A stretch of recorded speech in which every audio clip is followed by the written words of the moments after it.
छाती में शक्ति बाण लगते समय लक्ष्मण के मुख का भाव सचमुच बहुत खराब हो गया था, किंतु गुरुचरण का चेहरा जान पड़ता है उस समय उससे भी अधिक खराब देख पड़ा।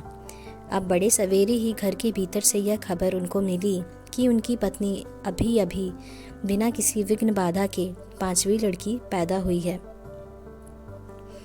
गुरुचरण बैंक के क्लर्क हैं, उनको महीने के 60 रुपये मिलते हैं, अतएव उनका शरीर जैसे किराए की गाड़ी के घोड़ों की तरह शुष्क शीर्ण है, वैसे ही आँखों में और मुख पर उन्हीं का सा निष्काम निर्विकार निर्लिप्त भाव विराजमान रहता है।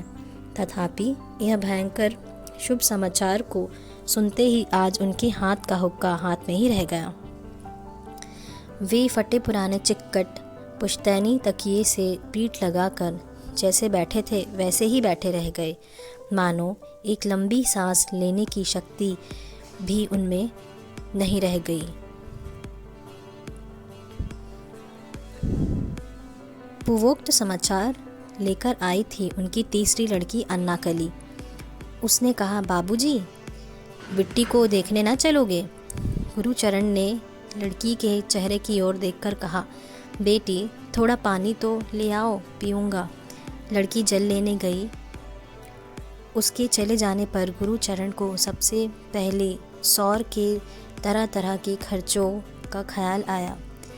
उसके बाद किसी मेले तमाशे की भीड़ के दिन में जैसे स्टेशन पर गाड़ी पहुंचते ही जिस गाड़ी का दरवाज़ा खुला होता है उसमें तीसरे दर्जे के मुसाफिर गट्ठर गट्ठरी बक्स वैराग्य लिए लादे पागलों की तरह और लोगों को ढकेलते फिसलते कुचलते बदहवास से पील पड़ते हैं, वैसे ही गुरुचरण के मस्तिष्क के भीतर भांति भांति के दुश्चिंताएं मार मार करती हुई प्रवेश करने लगी।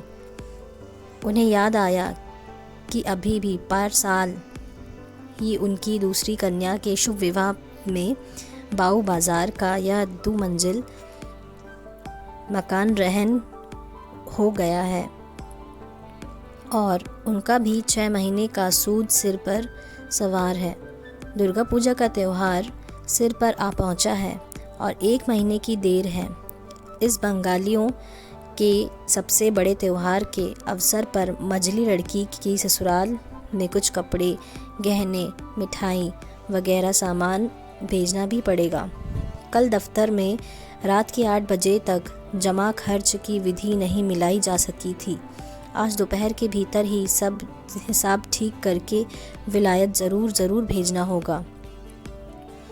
कल ऑफिस के बड़े साहब ने कड़ा हुक्म जारी किया है कि जो कोई मैले कपड़े पहनकर आवेगा वह ऑफिस के भीतर पैर ना रख पावेगा, उस पर जुर्माना होगा। लेकिन इधर यह हाल है कि 1 हफ्ते से धोबी का पता ही नहीं। जान पड़ता है घर भर के आधे के लगभग कपड़े लत्ते लेकर वह कहीं खिसक गया है। बेचारे गुरुचरण तकिए के सहारे बैठे भी नहीं रह सके, हुक्के वाले हाथ और ऊंचे करके लेट गए। मन में कहने लगे, भगवान, कलकत्ते में रोज़ कितने ही आदमी गाड़ी घोड़े के नीचे कुचलकर मर जाते हैं। वे क्या मुझसे भी बढ़कर तुम्हारे श्री चरणों में अपराधी हैं? दयामय, तुम्हारी दया से अगर एक बड़ी सी मोटर गाड़ी मेरी छाती के ऊपर होकर निकल जाती तो मेरा बड़ा उपकार होता।